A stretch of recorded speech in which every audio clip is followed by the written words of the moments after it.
प्रश्न 3, व्यवस्था का मूल आधार क्या है? व्यवस्था का मूल आधार होता है वो जहां से व्यवस्था का प्रारंभ होता है। व्यवस्था का प्रारंभ हो रहा ये जानने के बाद कि जीवन का परम उद्देश्य क्या है।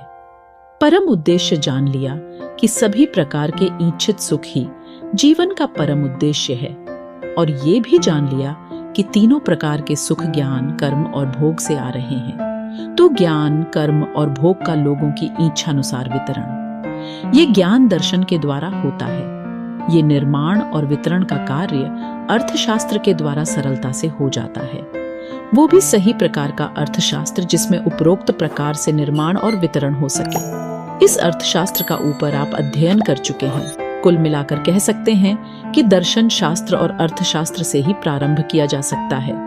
सही दर्शन शास्त्र और अर्थशास्त्र के बिना यह संभव नहीं है।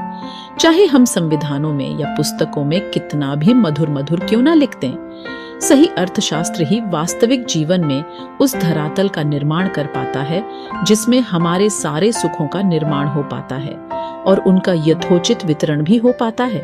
तो हम कह सकते हैं कि किसी भी व्यवस्था का मूल उसका दर्शन शास्त्र और अर्थशास्त्र ही होता है।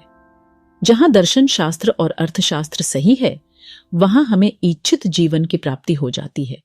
तो ये ही दोनों मूल है, या कहें दर्शन ही मूल है, क्योंकि जैसा दर्शन होगा वैसा ही अर्थशास्त्र भी हो ही जाएगा।